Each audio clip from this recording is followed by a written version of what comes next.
Bienvenue sur Africaway, la chaîne qui vous informe sur les dossiers brûlants. Si vous voulez rapidement savoir l'actualité du jour en Afrique et dans le monde, vous êtes au bon endroit. Africaway vous fait chaque jour à 12 h un débrief pour vous donner les grands mouvements en Afrique et dans le monde.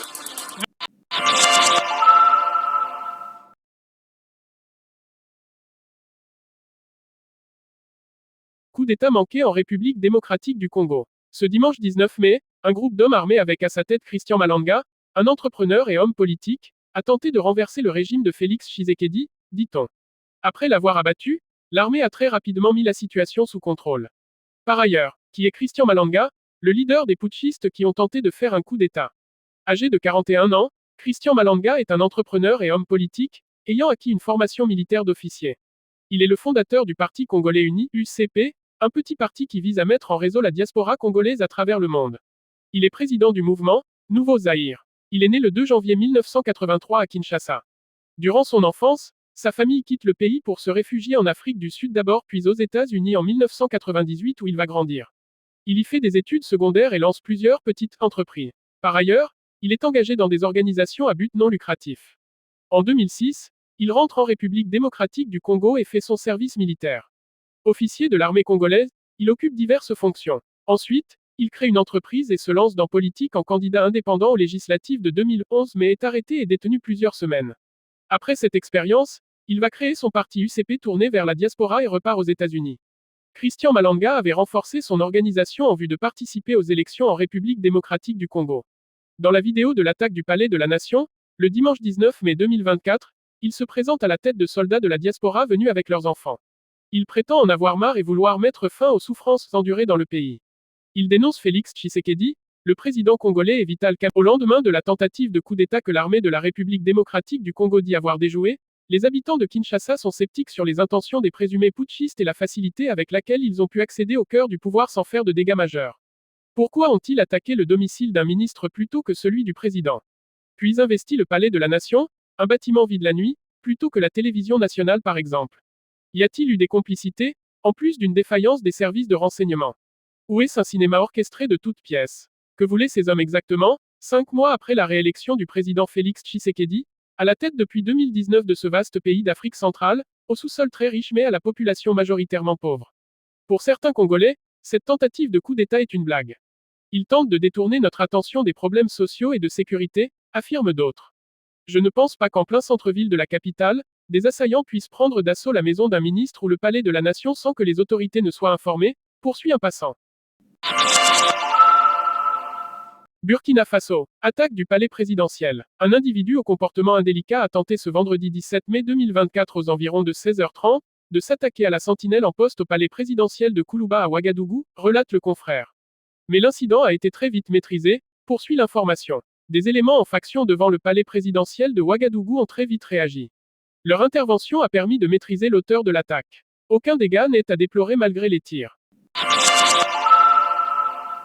Niger. Retrait définitif des forces américaines. 2 mois après la dénonciation de l'accord de coopération militaire par le régime de Niamey, arrivé au pouvoir en juillet 2023, les forces américaines commencent donc à plier bagages. Cette décision intervient après plusieurs jours de discussions entre une délégation du département américain de la défense et leurs homologues nigériens à Niamey cette semaine, en toute transparence et un parfait respect mutuel entre les deux parties. Face aux exigences de Niamey, Washington a accepté mi-avril de retirer du pays ses soldats. Leur nombre est estimé à 650, auxquels s'ajoutent des centaines de contractuels. Au Niger, les États-Unis disposent d'une importante base de drones près d'Agadez, Nord, qui a coûté 100 millions de dollars. Cet accord comprend également une date butoir. Le départ des troupes américaines du pays devra être terminé, au plus tard le 15 septembre 2024.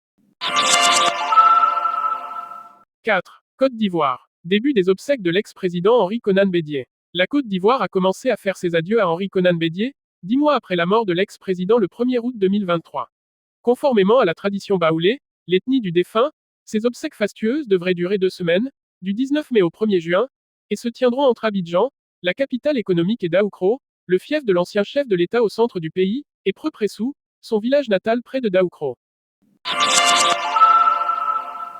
Afrique du Sud. L'ex-président Jacob Zuma déclaré inéligible et exclu des élections générales. La Cour constitutionnelle, plus haute juridiction d'Afrique du Sud, a déclaré ce 20 mai 2024 l'ex-président Jacob Zuma inéligible en raison d'une condamnation à la prison en 2021, et prononcé son exclusion des élections générales prévues le 29 mai. Jacob Zuma a été reconnu coupable d'une infraction et condamné à une peine d'emprisonnement de plus de 12 mois, a déclaré la juge Léona Tron à la lecture de la décision, qui peut faire l'objet d'un appel. Par conséquent, il ne peut être membre de l'Assemblée nationale et ne peut se présenter aux élections.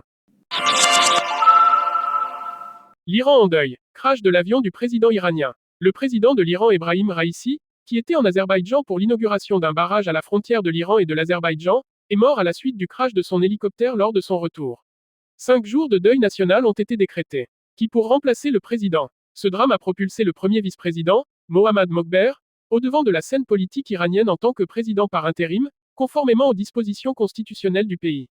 Dans les cas de décès, de destitution, de démission, d'absence, ou de maladie prolongée du président, le premier vice-président est tenu d'assumer les fonctions de ce dernier. Ce rôle nécessite l'approbation du guide suprême, l'ayatollah Ali Khamenei, qui détient l'autorité ultime dans le pays. Cependant, des élections présidentielles doivent être organisées dans les 5 jours à venir. Russie-Ukraine. La Russie poursuit sa percée en Ukraine dans la ville de Kharkiv et prévoit la mettre sous commandement russe dans les plus brefs délais. Aussi, faute de combattants, l'Ukraine vient de voter un projet de loi pour l'abaissement de l'âge d'enrôlement de 27 à 25 ans.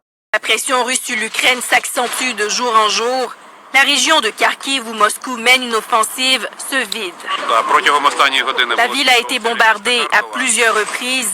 Il y a des blessés. Les gens continuent de demander de l'aide, dit-il. Près de 10 000 personnes ont dû évacuer ces dernières heures. Au moment où Moscou revendique la prise d'une douzaine de villages dans la région en seulement une semaine. Une offensive de taille dans le nord-est du pays qui, selon la Russie, est le prix à payer pour avoir franchi sa frontière. Ce qui se passe à Kharkiv est entièrement de leur faute, dit-il, parce qu'ils continuent de bombarder des zones résidentielles dans les territoires frontaliers, y compris Belgorod. L'armée ukrainienne se prépare maintenant à ce que cet assaut ne soit que la première vague d'une offensive russe beaucoup plus large. Mais après 2 ans de guerre, un adversaire beaucoup mieux équipé et un capital humain qui s'épuise, le pays vient d'abaisser l'âge pour intégrer l'armée de 27 à 25 ans, une nouvelle mesure qui devrait permettre de recruter mécaniquement près de 300 000 soldats supplémentaires. Un grand nombre de brigades sont vides, dit-il. Nous devons renflouer le personnel pour permettre une rotation normale. Adoptée le mois dernier, cette nouvelle loi ne fait pas l'unanimité. Chine-Russie. Marché automobile. La Chine remplace l'Occident en Russie. Le parc automobile russe, autrefois dominé par les voitures européennes, américaines et japonaises, est aujourd'hui remplacé par des véhicules de marque chinoise, tout aussi compétitifs. Suite au retrait des marques occidentales en raison de la guerre Russie-Ukraine, la Chine en a profité pour inonder le marché russe de ses véhicules. Terrina a remplacé sa voiture de marque européenne par une voiture chinoise. L'entretien de son ancienne voiture était devenu plus compliqué depuis le retrait des marques automobiles occidentales du marché russe. Il y a un an, beaucoup s'inquiétaient des voitures chinoises. Certains en ont acheté et d'autres ont maintenant une expérience directe. Ainsi, beaucoup ont suivi l'exemple, car le prix d'une voiture chinoise est aujourd'hui stable et plus ou moins compétitif par rapport aux marques européennes. BMW, par exemple, est également représenté, mais son prix est très élevé. Après le lancement par la Russie de son opération en Ukraine, des entreprises allemandes, américaines, sud-coréennes et japonaises ont mis fin à leurs ventes, fournitures et services officiels.